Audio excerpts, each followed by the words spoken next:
الحمد لله نحمده ونستعينه ونستغفره ونعوذ بالله من شرور أنفسنا ومن سيئات أعمالنا.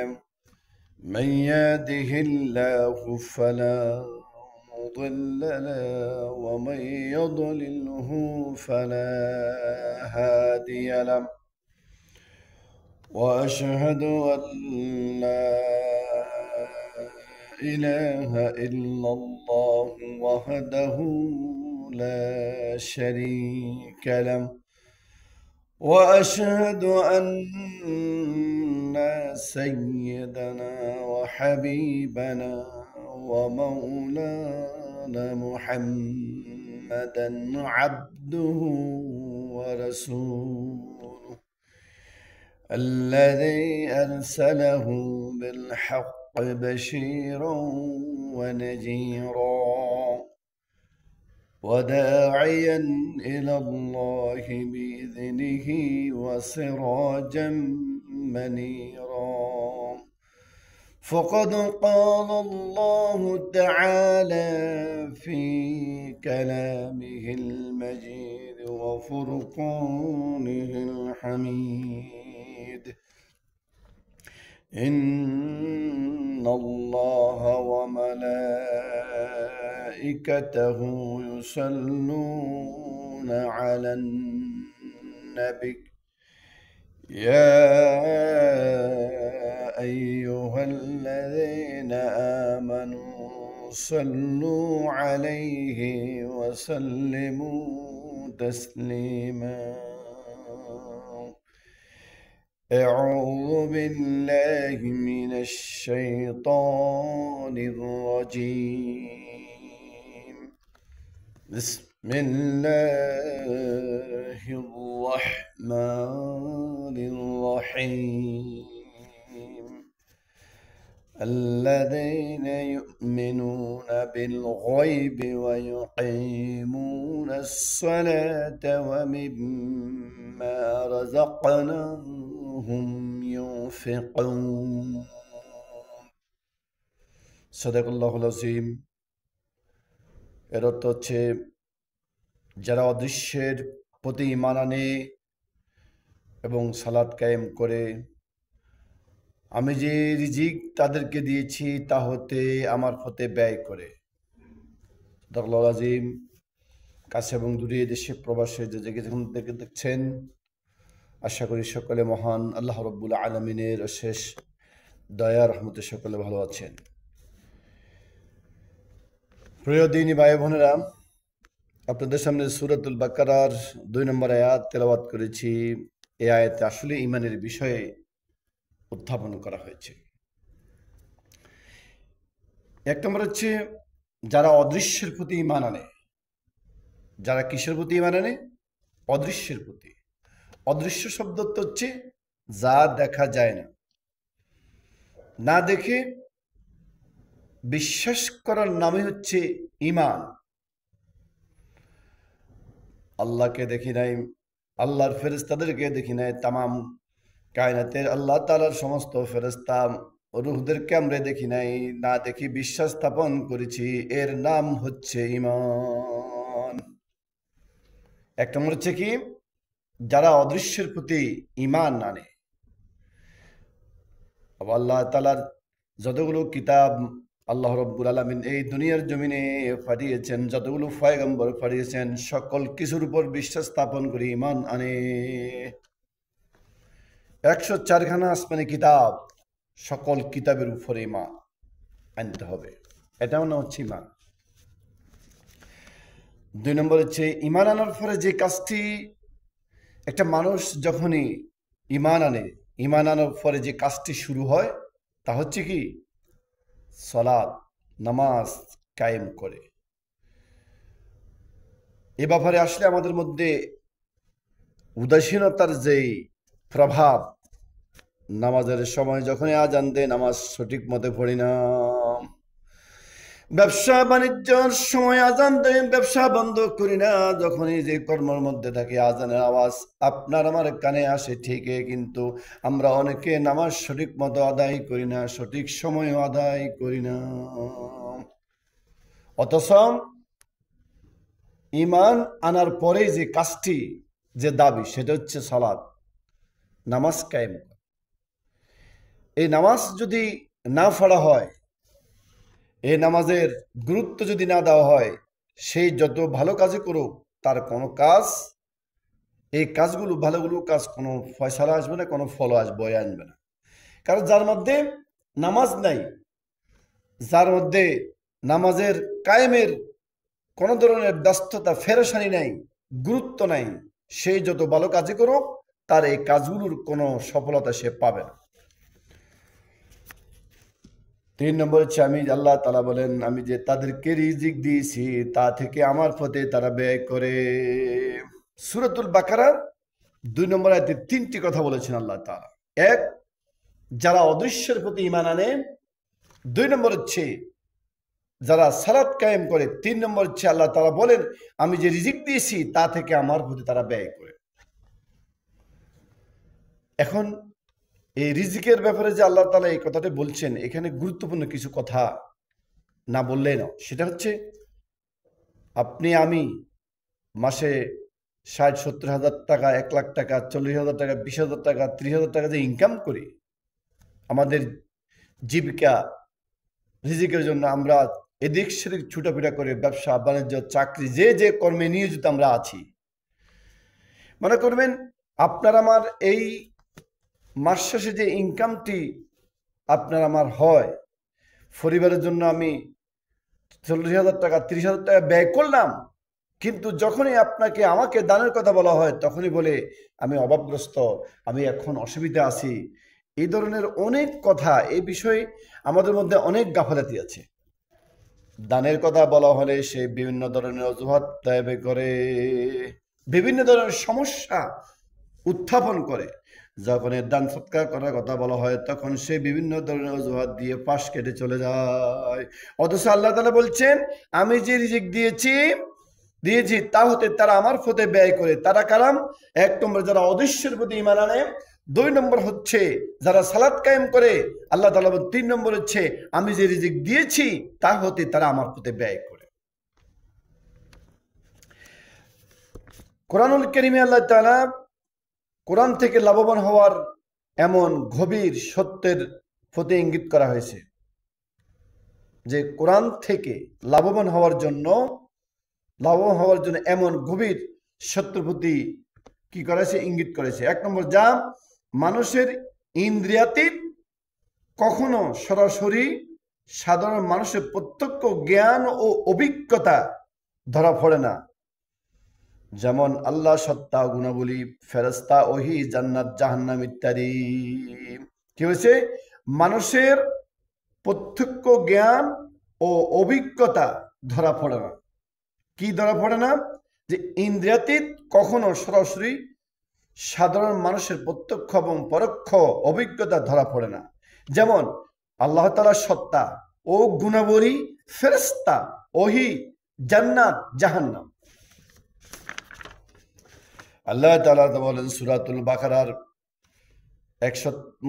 বাকারার 43 নম্বর আয়াত, ওয়াকিমুস সালাতা ওয়াতুজ যাকাতা ওয়ারকিউ মা'আর রাকিন। ওয়ারকিউ, আল্লাহ তাআলা বলছেন, খেয়াল করেন, আল্লাহ তাআলা বলেন ওয়াকিমুস সালাতা ওয়াতুজ যাকাতা ওয়ারকিউ মা'আর রাকিন। আল্লাহ তাআলা বলেন 1 নম্বরে নামাজ কায়েম করো। ওয়াকিমুস সালাহ, 1 নম্বর হচ্ছে নামাজ কায়েম করো। 2 নম্বর হচ্ছে ওয়াতুজ যাকাত, যাকাত প্রদান করো। তারপর বলা হচ্ছে ওয়ারকিউ, রুকু করো। কাদের সাথে? ওয়ারকিউ, রুকু করো। আল্লাহ তাআলা বলছেন মা'আর রাকিঈন, অর্থাৎ আল্লাহ তাআলা বলেন, নামাজ কায়েম করো, যাকাত দাও, যারা আমার সামনে মাথা নত করে তাদের সাথে তোমরাও অবনত হও। অর্থাৎ এই সূরাতুল বাকারার 43 নম্বর আয়াতে আল্লাহ তাআলা যে গুরুত্বপূর্ণ এখানে কটি কথা বলছেন। নাম্বার 1, আল্লাহ তাআলা বলছে 1 নম্বরে তোমরা নামাজ কায়েম করো, নামাজ কায়েম করো। 2 নম্বর হচ্ছে কি করো, যাকাত দাও। যে নামাজ কায়েমের পরে যাকাতের কথা বলা হয়েছে, অথচ আমাদের সমাজে বলা হয় যাকাতটাকে 5ম নম্বরে নিয়ে গেছে। যে কি বলে, কালিমা, নামাজ, রোজা, হজ, যাকাত। কথা কিন্তু খেয়াল করেন প্রিয় ভাইরা, প্রিয় মুসলিম কেরাম, প্রিয় দিনী ভাই বোনেরা, যে যেখান থেকে দেখছেন কথাগুলো মনোযোগ সহকারে শুনেন। যে আল্লাহ তাআলা নামাজের কথা বলা হয়েছে, প্রথম বলেছে ইমান আনো আল্লাহর উপরে। কার উপরে? আল্লাহর উপরে। অদৃশ্যের প্রতি বিশ্বাস স্থাপন করার নাম হচ্ছে ইমান। 2 নম্বরে বলা হচ্ছে ইমান আনার পর কাজ হচ্ছে কি, তোমার নামাজ কায়েম করা, নামাজ কায়েম করা। 3 নম্বরে আল্লাহ তাআলা বলছেন কি, দেখেন, যাকাত। প্রথম হচ্ছে ইমান, 2 নম্বর হচ্ছে ওয়াকিমুস সালাত, 3 নম্বর হচ্ছে যাকাত। বলছে যাকাত দাও। আমাদের সমাজে বর্তমান এই সমাজের ভিতরে যাকাত শব্দটাকে খামখেয়ালি মনে করে অনেকে। কিছু মানুষ সচেতন, কিছু মানুষ আছে যারা প্রতি বছরই তাদের অর্থের যাকাতগুলো তারা সঠিক মতো দিয়ে থাকেন। আসলে যাকাত দেওয়ার মধ্যে সম্পদের পবিত্রতা লাভ করে, আত্মাশুদ্ধি হয়, সম্পদ বৃদ্ধি পায়। আর এই যাকাত দানের ভিতরে সমাজের গরিব, দুঃখী, এতিম, মিসকিন, অসহায় লোকদেরকে সহযোগিতার মাধ্যমে সমাজের মধ্যে অর্থনৈতিক সচ্ছল হয় এবং সমাজের মানুষের উপকৃত হয়। অথচ এই যাকাতকে আমরা একদম 5ম নম্বরে নিয়ে গেছি। এই যাকাতটাকে আমরা গুরুত্ব দেই না, অথচ যাকাত দেওয়ার মাধ্যমে সম্পদের 1 নম্বরের পবিত্রতা বৃদ্ধি পায়। 2 নম্বর হচ্ছে ব্যক্তির আত্মশুদ্ধি হয়। 3 নম্বর, এই সম্পদের এই যাকাত দানের মাধ্যমে তার সম্পদ দ্বারা আল্লাহ তার রিজিকের বরকত দান করেন। এরপরে এই যাকাতের অর্থ দিয়ে সমাজের মানুষের উপকৃত হয়, সমাজের, রাষ্ট্রের, এলাকার বিভিন্ন শ্রেণী, বিভিন্ন ধরনের কাজে যারা এই যাকাত পাওয়ার যোগ্য তাদেরকে দেওয়া হয়, তারা উপকৃত হয়। মনে রাখবেন, আপনি যা টাকা ইনকাম করবেন, আপনার এই টাকা মাস শেষে এই টাকাগুলো পুরোপুরি মালিক আপনি নয়। আপনার এই টাকার ভিতরে অসহায় মানুষের অধিকার রয়েছে, হক রয়েছে।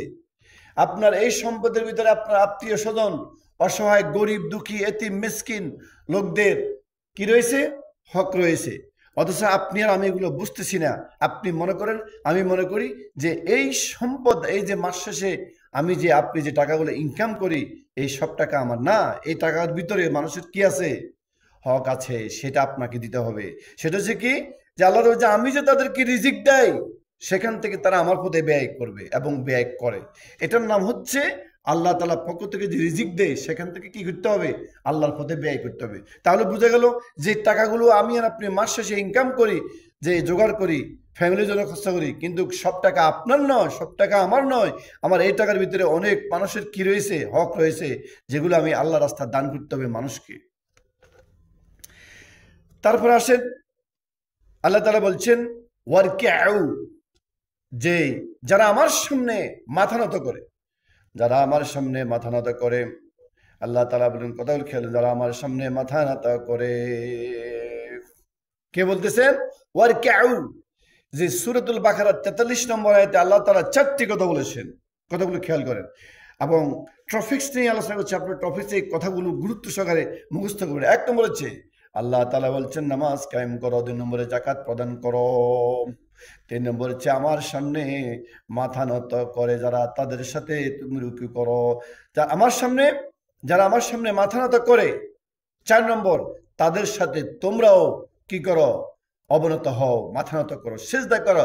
অর্থাৎ রুকুকারীদের সাথে তুমি কি করো? রুকু করো।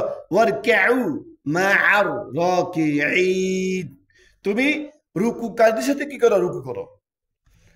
নামাজ ও যাকাত প্রতি যুগে দিনের ইসলামের গুরুত্বপূর্ণ স্তম্ভ হিসেবে স্বীকৃতি হয়ে এসেছে। নামাজ ও যাকাত প্রতি যুগে দিন ইসলামের গুরুত্বপূর্ণ স্তম্ভ হিসেবে স্বীকৃতি হয়ে এসেছে। 2 নম্বর হচ্ছে অন্যান্য সব নবীদের মতো বনে ইসরাইলদের নবীরাও এর প্রতি কঠোর তাগিদ দিয়েছেন, কিন্তু ইহুদিরা এই ব্যাপারে গাফেল হয়ে পড়েছিল। তারা সমাজে জামাতের সাথে নামাজ পড়ার ব্যবস্থা প্রায় বিলুপ্ত করা হয়। ইহুদিদের সময় জামাতে নামাজ পড়াকে গুরুত্ব না দিয়ে এই নামাজ পড়াকে প্রায় বিলুপ্ত করে দেওয়া হয়। তারপরে 5 নম্বর হচ্ছে বেশিরভাগ লোক ব্যক্তি এই নামাজ ছেড়ে দিয়েছিল। বনে ইসরায়েলের সময় বেশিরভাগ লোকই নামাজ ছেড়ে দিয়েছিল।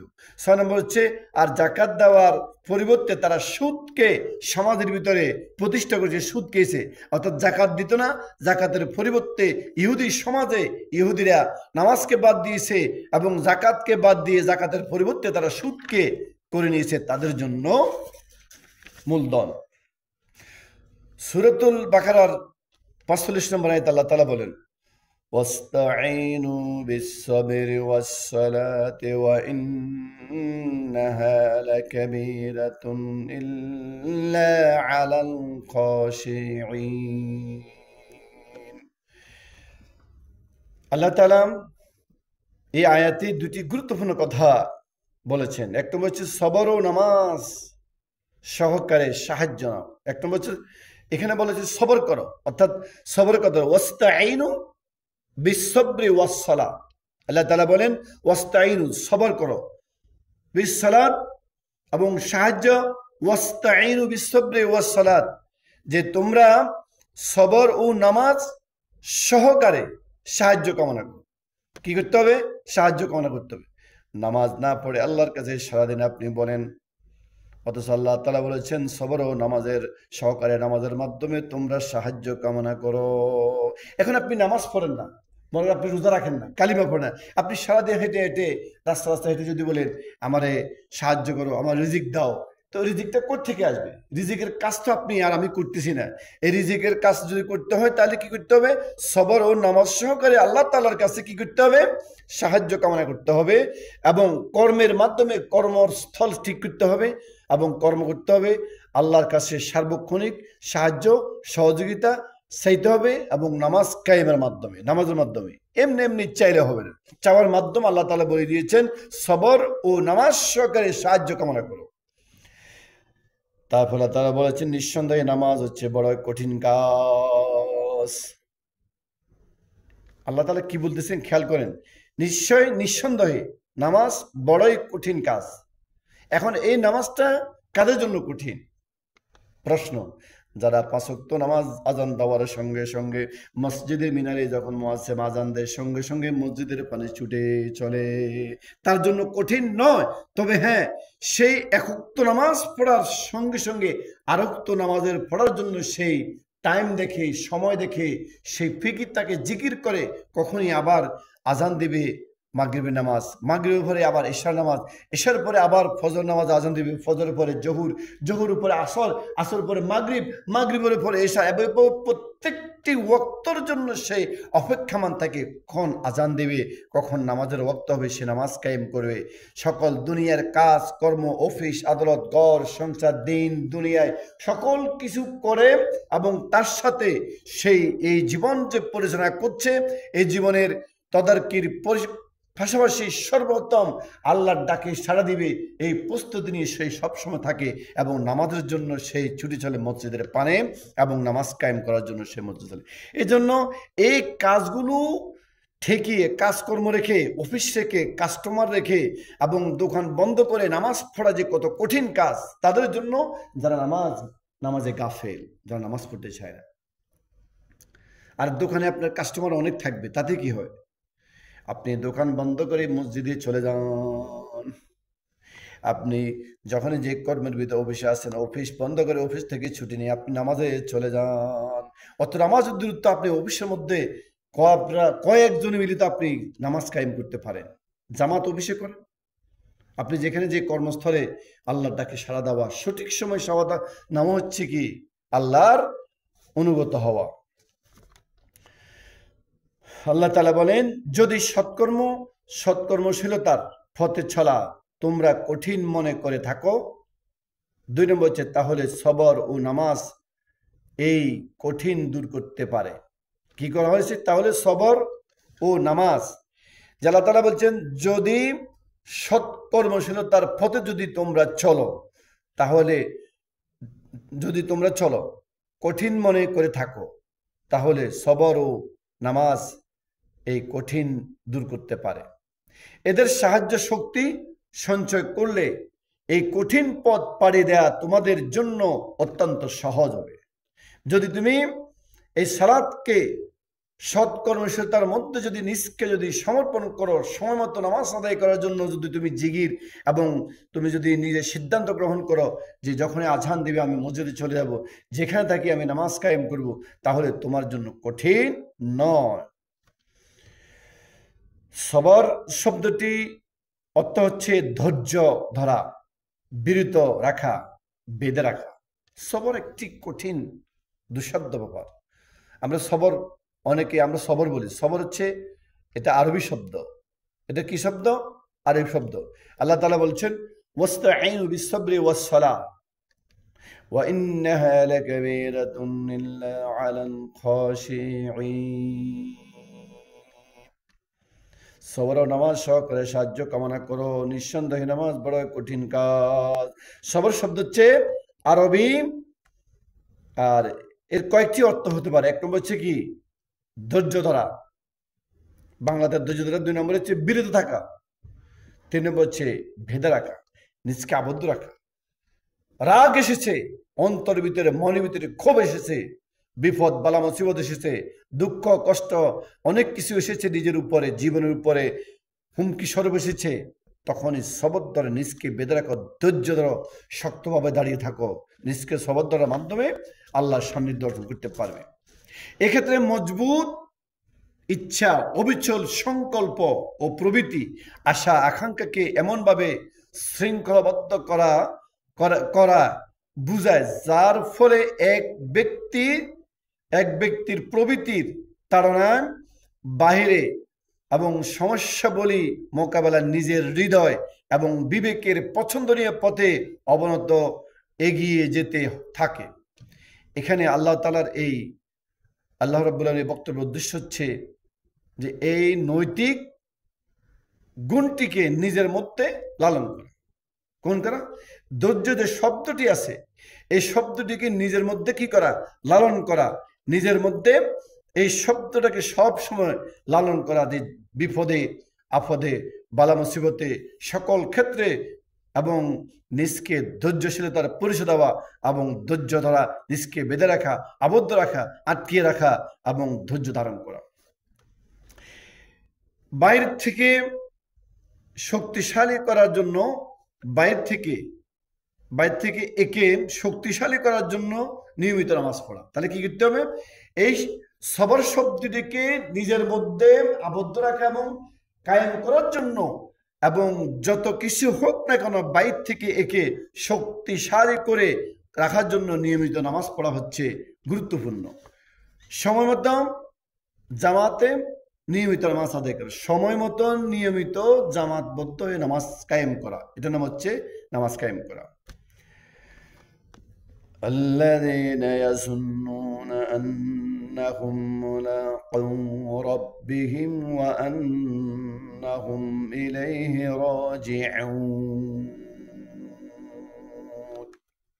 কিন্তু যে সব অনুগত বান্দাদের জন্য কঠিন নয়।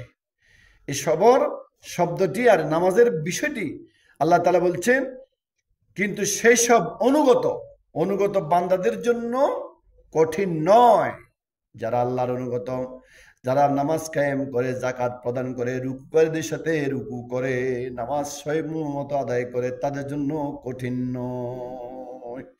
এখানে আল্লাহ তাআলা সূরা বাকারার ৪৬ নম্বর আয়াতে আল্লাহ তাআলা বলছেন যে কিন্তু সেসব অনুগত বান্দাদের জন্য কঠিন নয়, যারা মনে করে সবশেষে তাদের মিলতে হবে তাদের রবের সাথে, যারা মনে করে সব কিছু শেষে এবং সকল কিছুর পরিসমাপ্তির পরে মহান রবের সামনে দাঁড়াতে হবে, যারা এই চিন্তা ভাবনা করে এরই মধ্যে তাদের জন্য কঠিন নয়, এবং তারাই তার দিকে ফিরে যেতে হবে। এই মনোভাব নিয়ে চলাফেরা করে আল্লাহর সামনে দাঁড়াতে হবে।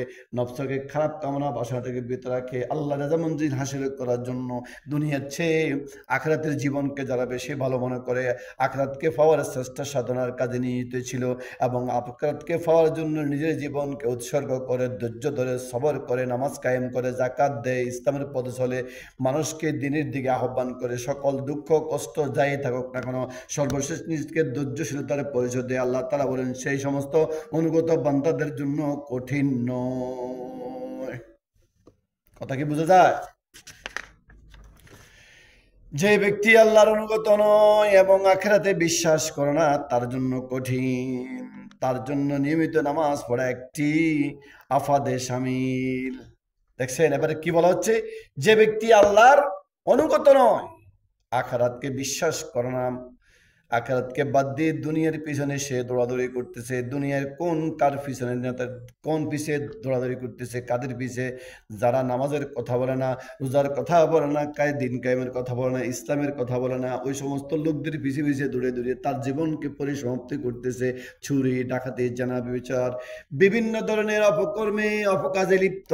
আল্লাহ তাআলা বলেছেন যে ব্যক্তি আল্লাহর অনুগত নয়, আখিরাতে বিশ্বাস করে না, তার জন্য কঠিন কঠিন কঠিন। তাদের জন্য নিয়মিত নামাজ পড়া একটা আফাদের শামিল।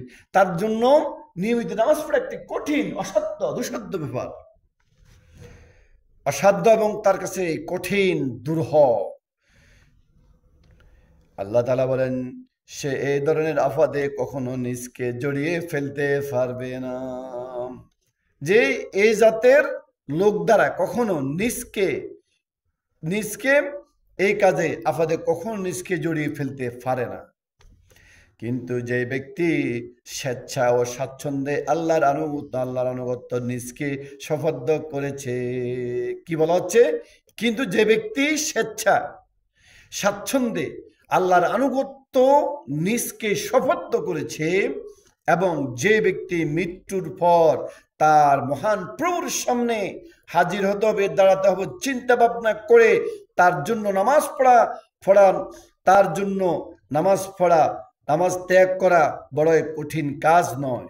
যে ব্যক্তি আল্লাহর সামনে দাঁড়াতে হবে ভয় করে, আল্লাহর সামনে সকল কিছুর হিসাব দিতে হবে বলে ভয় করে, তার জন্য এই সমস্ত সৎ কাজগুলো, এই কাজগুলো তার জন্য বড় কঠিন নয়।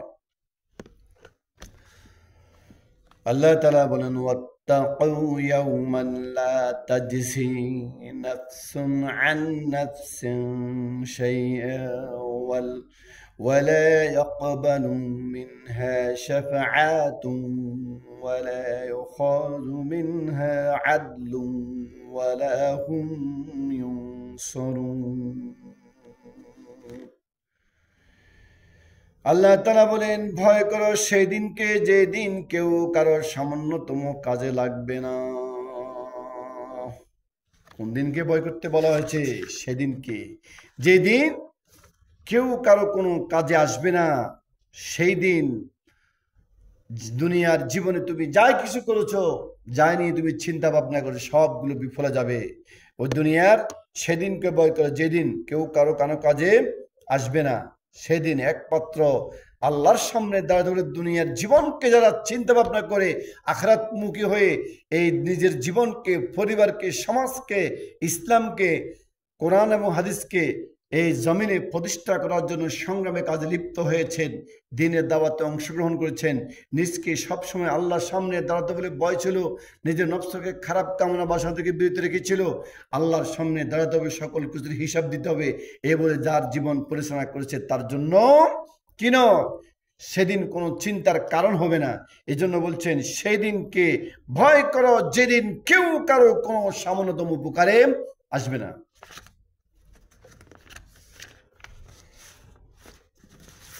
তারপরে আল্লাহ তাআলা বলেন, হে সূরা নূরের 58 নম্বর আয়াতের অনুবাদ, আল্লাহ তাআলা বলেন, হে ইমানদারগণ, তোমাদের মালিকেরা দিন দাস দাসী এবং তোমাদের এমন সব সন্তান যারা এখন বুদ্ধির সীমানায় পৌঁছেনি, যারা এখনো বুদ্ধির সীমানা পৌঁছেনি তাদের অবশ্যই তিনটি সময় অনুমতি নিয়ে তোমাদের কাছে আসা উচিত। আল্লাহ তাআলা কি বলছেন? হে ইমানদারগণ, তোমাদের মালিকানাধীন দাস দাসী এবং তোমাদের এমন সব সন্তান সন্ততি যারা এখনো বুদ্ধির সীমানা পৌঁছেনি, 1 নম্বর। 2 নম্বর হচ্ছে তাদের অবশ্যই 3টি সময় অনুমতি নিয়ে তাদের কাছে আসা উচিত। কাদের কাছে? অভিভাবকদের কাছে। তারপরে বলা হচ্ছে যে 3টি সময় আসা উচিত। 1 নম্বরে ফজরের নামাজের আগে, ফজরের নামাজের আগে,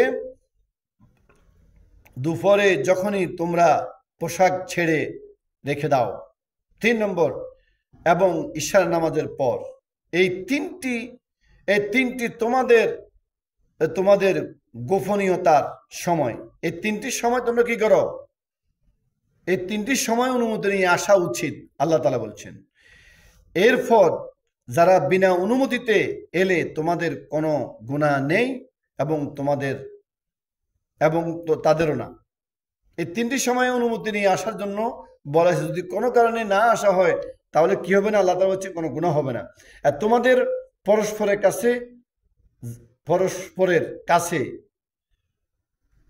বারবার আসতে হয়। তোমাদের পরস্পরের কাছে তোমরা তার কি করতে হয়? বারবারে আসতে হয়। এভাবে আল্লাহ তোমাদের জন্য নিজের বাণী সুস্পষ্টভাবে বর্ণনা করেছেন। আল্লাহ তাআলা বলেন, এভাবে তোমাদের জন্য আল্লাহ তাআলার বাণীকে তোমাদের জন্য সুস্পষ্টভাবে বর্ণনা করেছেন। তিনি সবকিছু জানেন এবং সবকিছু শুনেন এবং তিনি হচ্ছে বিজ্ঞ। সূরা হুদের 174 নম্বর আয়াতে আল্লাহ তাআলা বলেন, وَأَقِيمِ الصَّلَاةَ طَرَفَ النَّهَارِ وَزُلْفًا مِّنَ اللَّيْلِ إِنَّ الْحَسَنَاتِ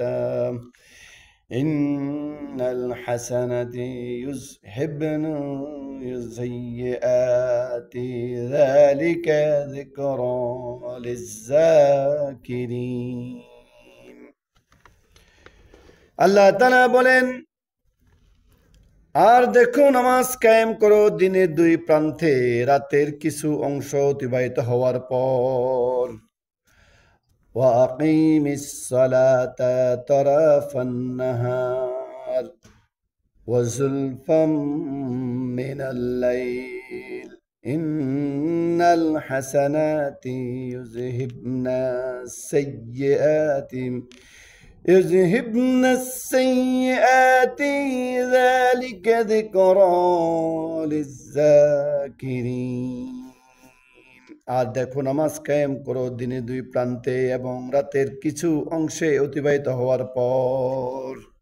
আসলে সৎ কাজ অসৎ কাজকে দূর করে দেয়। সৎ কাজ, যে ব্যক্তি সৎ কাজ করে, নিয়মিত সৎ কাজ করে এবং তার এই সৎ কাজ তার বাহিরে এবং ভিতরে সব কিছুকে অসৎ কাজকে দূর করে দেয়। যদি তার মনের ভিতরে কোনো ধরনের খারাপ কামনা বাসনা চলে আসে, তার সামনে পেছনের ডাইনে বামে, তাহলে তার এই সৎ কাজের জন্য, সৎ কাজের ওসিলায় অসৎ কাজকে দূর করে দেয়। এটি একটি স্মারক তাদের জন্য যারা আল্লাহকে স্মরণ করে। এটি একটি ডকুমেন্ট, এটি একটি আল্লাহ তাআলার ঘোষণা।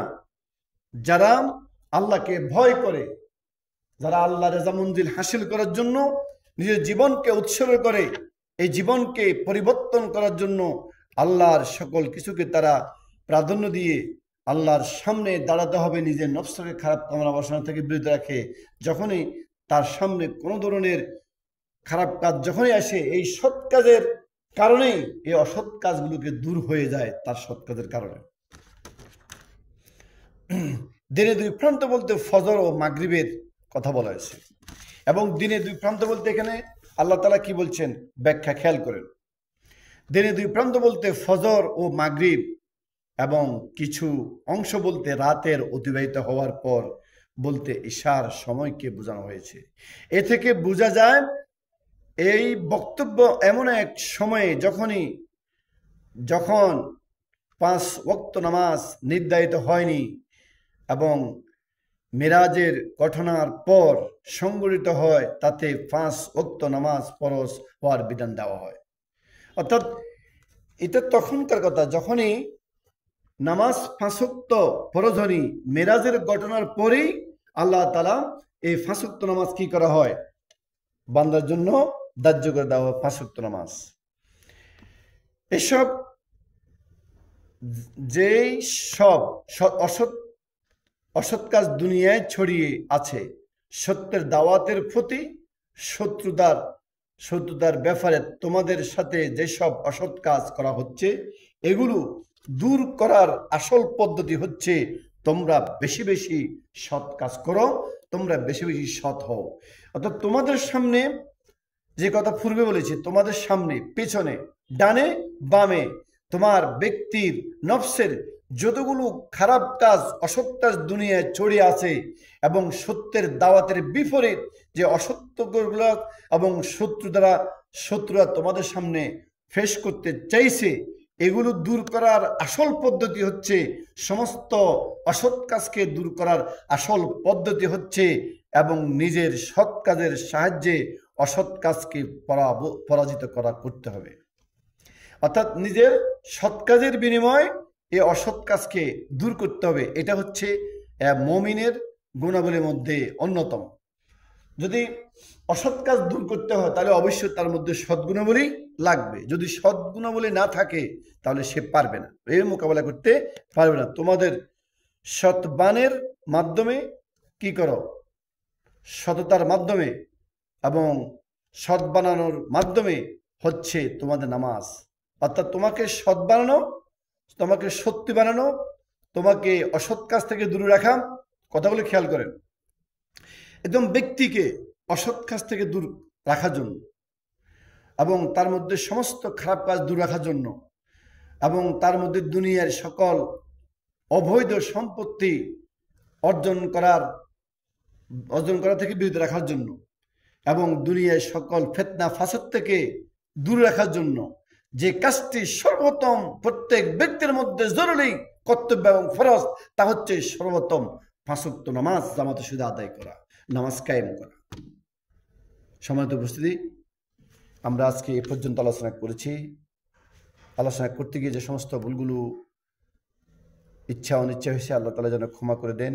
নিয়মিত যেন ইসলামের কথাগুলো জাতি এবং মানুষের সামনে পেশ করতে পারি। আল্লাহ রাব্বুল আলামিন আমাকে সেই তৌফিক, সেই জ্ঞান দান করুক।